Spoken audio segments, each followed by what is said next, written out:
स्वागत है आपका महाराष्ट्र बुलेटिन में। आपके साथ मैं हूं श्वेता तिवारी। इस बुलेटिन में बात होगी संभाजी नगर की, जहां वरुण काजी में कांग्रेस पार्टी ने अपने चुनाव प्रचार का औपचारिक शुभारंभ किया है।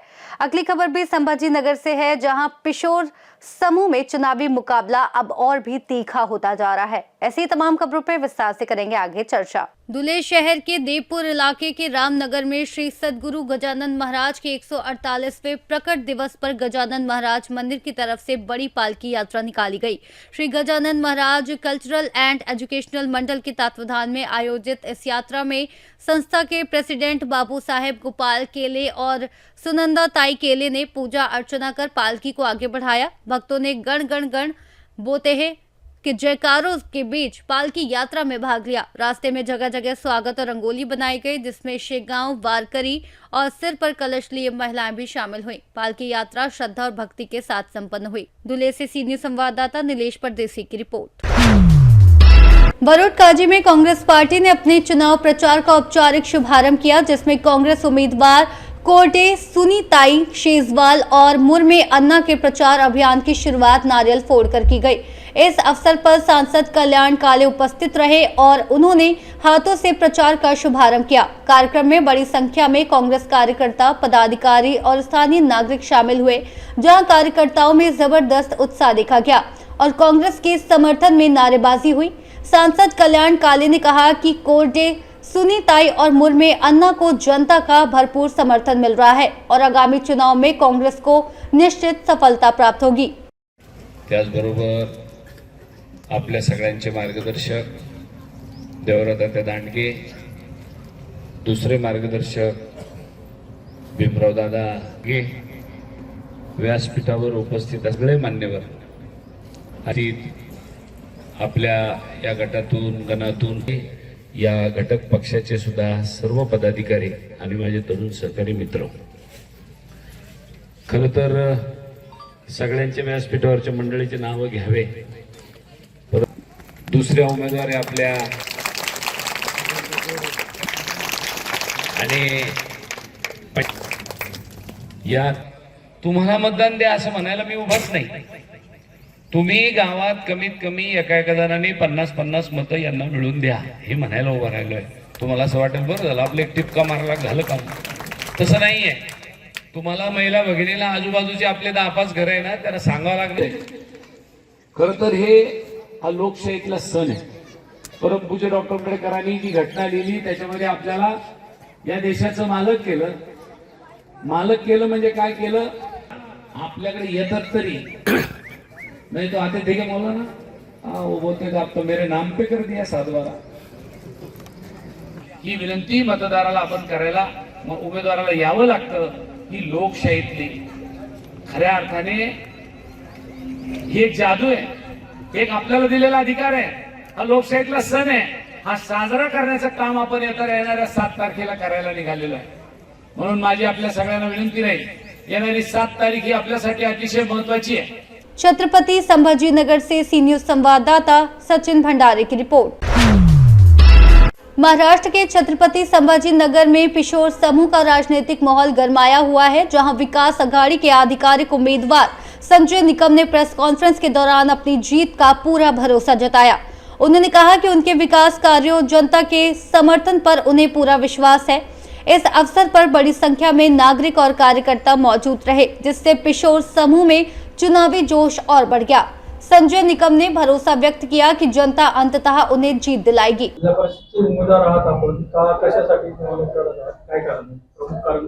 प्रमुख कारण असं आहे की मागील काही वर्षांमध्ये या जिल्हा परिषद सर्कलमध्ये बरेचसे कामं पेंडिंग आहे, जे की रस्ते असन, पाण्याच्या संदर्भात असन आणि विविध योजना अजून या सर्कलमध्ये आल्याने जिल्हा परिषद मार्फत ज्या योजना या सर्कलमध्ये यायला पाहिजे होत्या त्या योजना या सर्कलमध्ये आजपर्यंत आल्याने, या गटामध्ये आल्याने, वरच्या पंचायत समिती गणात या खालच्या पंचायत समिती गणात हो, या जिल्हा परिषद सर्कलमध्ये हो, या आजपर्यंत या योजना आल्याने या योजना आणण्याचं काम मला करायचं आहे। त्यासाठी मी या जिल्हा परिषद सर्कलमध्ये उभा आहे। कार्यकाळातील एखाद्या उल्लेखनीय काम सांगते का तुम्ही या परिसरात अगोदर समाजकारणाच्या माध्यमातून मी आमच्या नादरपूरमध्ये हो या पिशोरमध्ये हो, मी समाजकार्यातून बरेच कामं मी छोटे मोठे केलेले, जे की पीक विमा असन संदर्भात, शेतकऱ्यांसाठी पीक कर्ज असन, हे मी शेतकऱ्यांसाठी हे कामं केलेले. किशोर गटातील लोकांना काय आव्हान कराल?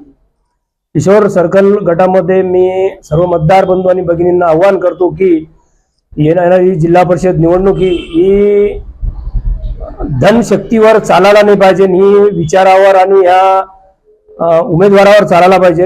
आणि ज्यांनी मी सर्व उमेदवाराला आव्हान करतो की आमच्या या ट्रॅक्टर निशाणीला रायबांजी जाधव विकास आघाडीच्या आमची हे पिशोर जिल्हा परिषदची निशाणी माझी ट्रॅक्टर आहे आणि पिशोर पंचायत समिती गणामध्ये ट्रॅक्टर आहे आणि वरच्या निंबोरा गणात ची पंचायत समितीची जी निशाणी आहे ती कपाट आहे.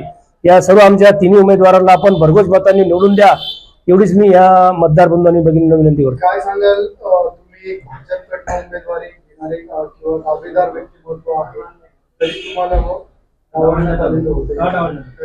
नाही, भाजपतर्फे मी शिवसेनेतर्फे, हा शिवसेनेतर्फे मला उमेदवारी माझी जाहीर केलेली होती, पण तिथे काही पैशाचा आर्थिक व्यवहार झाला आणि मी पैसे देऊ शकलो नाही, कारण की माझ्याकडे त्यांना एवढे पैसे नाही आहे देण्यासाठी.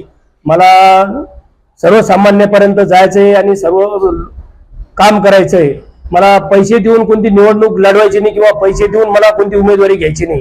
त्याच्यामुळे मला त्यांनी टाळलं आणि दुसऱ्याला दिली. मग मला रायबांजी जाधव विकास आघाडीतर्फे संधी देण्यात आली आणि मी रायबांजी जाधव आघाडीतर्फे उभा आहे.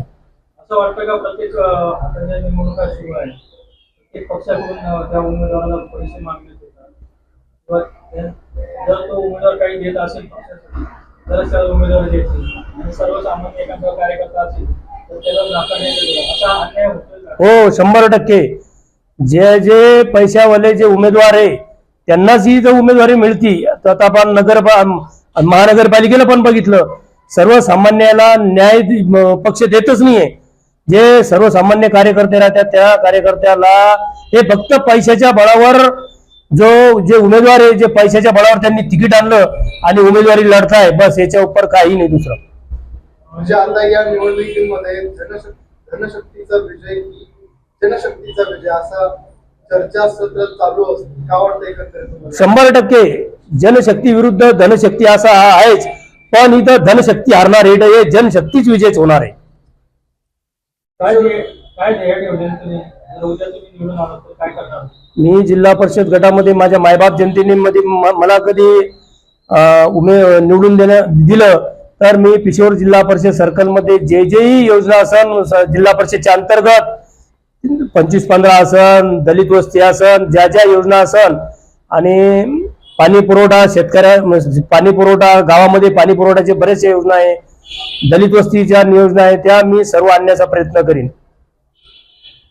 एकंदरीत काय आता तुमचं जे प्रमुख विजन तुम्ही आता सांगितलं, तर निवडून आल्यानंतर ह्या प्रमुख मागण्या तुमच्या असणार आहे. बरोबर. एकंदरीत हर्षवर्धन जाधव यांचा दबदबा जो आहे या भागावरती पण आहे, काय वाटतं? नक्कीच त्यांचा हर्षवर्धन जाधव यांचा दबदबा म्हणजे ते विकास कामातून त्यांचा दबदबा आहे आणि ते एक हुशार व्यक्तिमत्व आहे आणि प्रशासनावर एक त्यांची पकड आहे आणि त्यांना असणारं ज्ञान तोच खूप मोठा आम्हाला फायदा होणार आहे या जिल्हा परिषद सर्कलमध्ये. आणि मतदार बंधूंचा त्यांच्यावर विश्वास आहे आणि त्यांच्या नेतृत्वावर आम्ही ही निवडणूक लढवत आहे आम्हाला, कारण त्याचे की त्यांच्यावर जनतेचा विश्वास आहे आणि ते अपक्ष असून 65-70 हजार मतदान घेत्या. महाराष्ट्रात कोणीच असा उमेदवार आमदारकीचा नाही की तो 65 आणि 70 हजार मतदान घेईन. हर्षवर्धन जाधवच असे की 65 आणि 70 हजार मतदान 80 हजारापर्यंत मतदानापर्यंत ते कन्नड सोगाव विधानसभा मतदार संघात जातात. मायबाप जनतेला मी पिशोर जिल्हा परिषद सर्कलमध्ये विनंती करतो की रायबांजी जाधव विकास आघाडीच्या सर्वच उमेदवाराला मला माझी निशाणी ट्रॅक्टर आहे आणि पंचायत समितीचे जे आमचे उमेदवार आहे कैकाशा युसुफ पठाण यांची सुद्धा ट्रॅक्टर निशाणी आहे आणि निंबोरा गणामध्ये माझे मित्र गणेश घुगे यांच्या मिसेस सविता घुगे यांची पण निशाणी कपाट आहे. यांना आम्हाला तिन्ही उमेदवाराला भरघोस मतांनी आपण विजयी करावं हीच मी मतदार बंधू आणि भगिनींना विनंती करतो. छत्रपति संभाजीनगर से सी न्यूज संवाददाता शिवाजी नवले की रिपोर्ट। धाराशिव जिले के तांडुलवाड़ी गांव में लोकतंत्र बचाने की मांग को लेकर चल रहा आंदोलन अब और तेज हो गया है। धर्मवीर छत्रपति संभाजी राजे शौर्य प्रतिष्ठान के संस्थापक अध्यक्ष बलराजे आवरे पाटिल पिछले 12 दिनों से ईवीएम हटाकर बैलेट पेपर से मतदान कराए जाने की मांग को लेकर आमरण अनशन पर बैठे हैं। आंदोलनकारियों का आरोप है कि उनकी आवाज दबाने के लिए सत्ताधारी भाजपा सरकार के इशारे पर पुलिस प्रशासन ने लाठीचार्ज किया, जिससे कई आंदोलनकारी घायल हो गए और इलाके में तनाव फैल गया। बलराजे आवरे पाटिल ने साफ कहा कि जब तक ईवीएम हटाकर पारदर्शी चुनाव प्रणाली लागू नहीं की जाती, उनका आंदोलन और अनशन जारी रहेगा। दुसऱ्या दिवशी आज मी इथं साक्षी बाबासाहेब आम्ही संविधान आमच्यापाशी घेऊन आम्ही आंदोलन करतो। संभाजीनगर से सी न्यूज संवाददाता सचिन भंडारी की रिपोर्ट। मालेगांव में 1906 से शिरपुर जैन में दैवत सुनार समाज भगवान श्री विश्वकर्मा की जयंती का आयोजन निरंतर किया जा रहा है। इस वर्ष भी समारोह में हरिभक्त पद्माकर महाराज के हाथों पूजन हुआ और यज्ञ पुरोहित पुरुषोत्तम दुरुत्कर ने होम हवन किया। गायत्री परिवार और धर्म ध्वज आरोहण के साथ अहो कल्पना ताई गौरकर ने महाप्रसाद का आयोजन किया। मंदिर के अध्यक्ष विनोद मुंगवणकर के मार्गदर्शन में शोभा यात्रा निकाली गई और कार्यक्रम भव्य रूप से संपन्न हुआ। अकोला से सी न्यूज संवाददाता नरेंद्र की रिपोर्ट। फिलहाल के लिए महाराष्ट्र बुलेटिन में बस इतना ही। देश और दुनिया की तमाम बड़ी खबरों के लिए आप देखते रहिए सी न्यूज भारत।